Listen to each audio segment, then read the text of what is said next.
Today we're checking out this new Powerhouse 4500 watt generator that is almost exactly the same as the old Predator 3500. We're going to go over the new features, do some sound tests with varying loads, and also do a full load test as well. If you're not familiar with the new Powerhouse, it's basically the same thing as the old Predator 3500. Powerhouse made a 3500 as well, and as you can see, they're still almost exactly the same generator. Not much has really changed as far as the outside appearance. Pretty much from the exhaust to the gas tank and the fuel indicator is the same. So we'll go inside and see if there is anything different.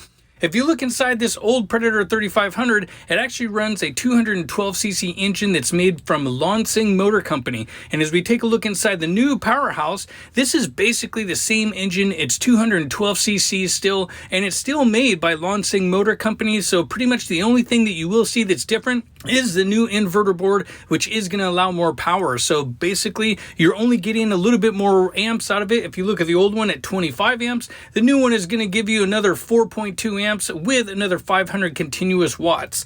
So as we continue on and kind of look at the new features of this generator, one thing that I did find is the panels are interchangeable. And I don't know about you, but this black on black, well, I kind of like it. It looks pretty darn good. So as we look at the new features, like the new big start stop button versus the older one, then you still have the eco throttle switch, which hasn't changed. You have the 20 amp plugs as well, but one of the biggest differences is the RV 30 amp plug that you'll see versus the old L530R twist lock plug. You do have parallel ports on the new one as well, which are just a little bit different, a little bit bigger versus the old one. You can see the ports are just a little bit smaller. As we continue on looking, it does have a dual USB port as well, along with this old DC that really isn't that popular. If you look at the display, it's pretty much the same as well, just a little bit newer style.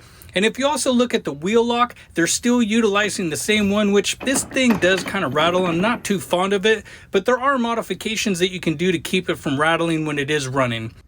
So we're going to go ahead and go outside, and we're going to do a little bit of testing on the Predator first, and we're going to use that 1500 watt heat gun. That way we can do a 0.25% load, and at 23 feet that'll give us about the sound that it's rated for. And this is what you'll find on the box and all kinds of other information at our sponsor, the Generator Bible.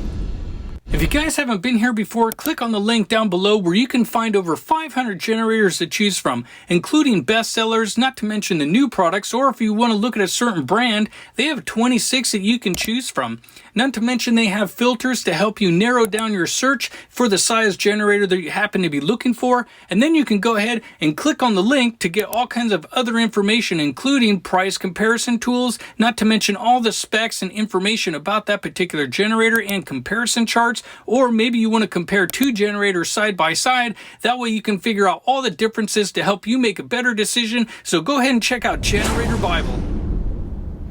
So we'll continue on our testing, and we're going to do the sound checks in the eco mode under these kind of smoky skies here in Northern California.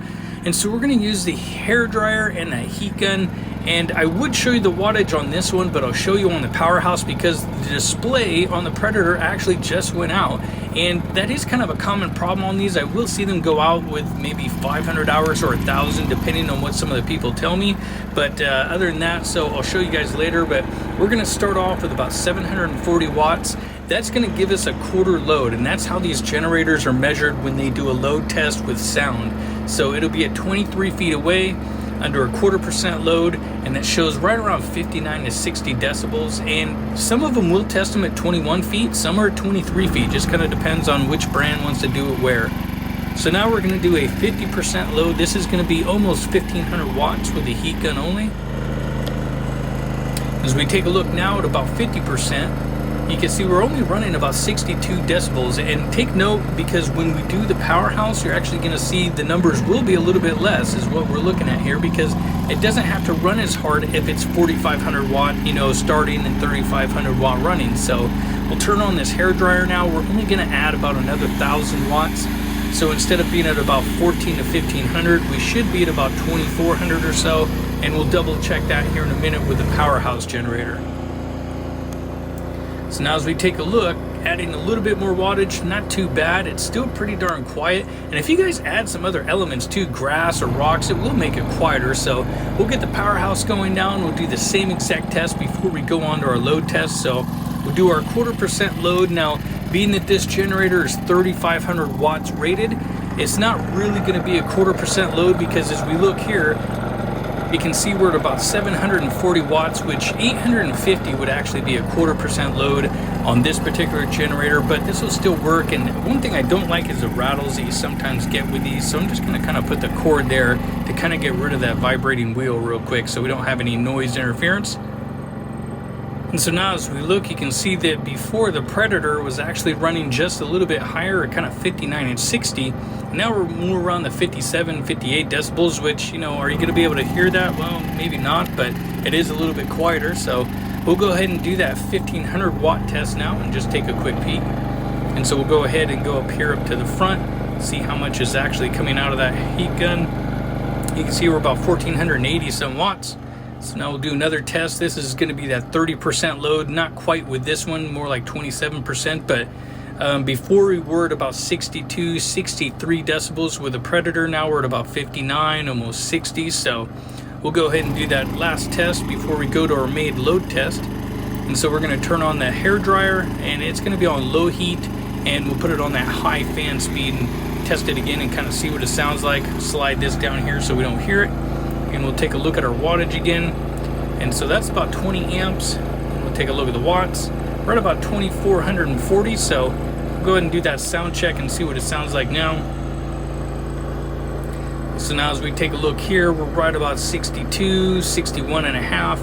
And before we were at about 62 and a half, 63 and a half when we were running the Predator. So it is a little bit quieter overall, but also another thing we can look at here is what it's like to parallel two of these together. I'm going to turn the eco switch off on both so they can kind of do the high idle, and that'll simulate a low load on each generator, like about 3000 watts or so. You can see it's not really that much louder with two of them running kind of at that high idle. So it just kind of gives you an idea what it's like to parallel two of these together if you have a really big trailer or you're trying to power something else out. So we're going to do our load test. We're going to use this meter that I built, and I'll have a link in the description if you guys are interested in maybe one of those. We're going to use my 30 amp service trailer. This is going to be our test facility. And so we're going to start off with the Predator first. You can see the monitor down there on the side. We're going to turn some things on, kind of like, well, I usually use this little heater. Not going to do much in the summer, but this thing is great. If you don't have one of these in your trailer, I highly recommend it. Warms up the bathroom, dries your towels. I'll have a link in the description as well, but you can see the battery meter right there. Right now, it's being charged up because the converter is on. And if you look at the monitor, it says 1.65 amps. If we turn the converter off, now you only see 3/4 of an amp, so now we're not using any power. That's going to make the test a little bit more consistent. So now the only thing using power is really the monitor itself. And so we're going to go ahead and turn on the AC unit first, and we're going to put the fan on low, and then we'll basically watch the meter as the fan comes on. Then we're going to see the compressor kick in. You'll see the amps and the voltage kind of change, and you can see the green is going to be our wattage. We'll turn on the microwave later, but you want to turn on your high power items first before you turn anything else on. And again, that battery is not being charged, which might take an extra amp or two as you are charging it with a converter. And there it goes. You see the AC unit kick on all the way. And this is a 15K AC unit. It doesn't have a soft start or hard start or anything. So this is just like how you would buy the trailer. And now we'll go ahead and turn on that microwave, watch the meter kick up all the way. And there we go. Now the microwave is going, the AC unit is going. And so you can see that we're already above the rated amps of what the Predator puts out. It's rated at 25 amps. It's pretty much working all the way. You can see the red light is flashing. We're also going to do a sound check here in just a second, but as you can see, lights flashing. So this is pretty much all the Predator has as far as its recommended wattage, as far as, you know, what you can run. So, and when this thing is kind of full bore and full tilt, it's running right around 73.5 dB. And again, I'm trying to make this as consistent as possible. I put the generator in the same place and that sound meter. So, and we're going to do another bit of a test here. We're just going to kind of fully load it up just to kind of see where it goes. We're going to check out voltage drop as well just to see what happens. So we turn on that Hairdryer a little bit more. And now you can see our volts are still good. They're above 110, and our wattage is pretty much at max wattage. And as we turn the Hairdryer up the rest of the way, we'll just turn it on max. Now we'll really watch the volts drop a little bit, and we'll see how long it takes to shut off. Usually 5 to 10 seconds is pretty good. That's where you want it to shut down after it recognizes a low voltage and obviously an overamp. So, and boom, there it goes. So it wasn't too bad, shut off pretty good. Predator's usually pretty good about shutting down when obviously you put too high of a load on it. I've seen some, they'll just keep on running for 2-3 minutes with a low voltage. It's kind of crazy. Right now that the powerhouse is up and running and we have it connected, we'll go ahead, go inside and do that same test so you guys can see side by side what it's like. And again, the battery's not being charged. This is a great time to have like solar to charge that, so you're not using extra power from your generator to run that converter, because it can take 2 or 3, maybe even 4 amps depending on what you're running in your trailer, when it could just be running off the battery only. But we'll wait for the compressor to come on, then we'll go ahead and turn on that microwave here again in just a second. And you can see the fans up and going as we watch the meter, and then it should kick on here in just a second. And there goes the compressor. So now we'll take a look at that and let it run for a minute before we turn on the microwave. And one thing I did notice is that actually the amps and the wattage are higher running the powerhouse for the AC unit. We're running almost 18-19 amps and 2100 versus we were at about 16 to 15 amps. So either way, not really sure why. Wanted to kind of check that out, but we'll turn on the microwave and continue on our test, because with these two running together and the AC unit's still nice and cold. But one thing I did notice is that right here when we're doing this power part with the microwave and the AC, it's still the same numbers as before, just a little bit higher wattage. Amperage is about the same. And you can see now that we don't have a light on or anything because this is rated higher, but we'll do the same sound check anyway. And again, at about 23 feet in the same place, it's almost running the same amount of decibels. It's a little bit less versus 73 to 74, it's 72 to 73. But honestly, almost all of them are about this loud once you get to about 80-90% throttled up on those generators. So we'll continue on the full load test and we'll turn on the hairdryer. Now you can see the overload light is coming on, and we're running at about 118 volts. We're at 30 amps and it's rated at 29.2, so you can see we're over by a good full amp. And so we'll continue on and turn this up a little bit farther and just kind of see how long this lasts until it does shut off. So, and we'll see what kind of voltage drop that we get out of it as well. So almost at full power, light's fully on now, and you can see we're about 104 volts. Not really dropping though, it's kind of holding, so that's good. It's not dropping below 100 volts. It's still a little bit lower than we'd like to see, but it is being overloaded. And normally you don't want to do this to your generators. This is really just for fun. If the thing blows up and dies, well, that's on me. I don't really care. I can replace it.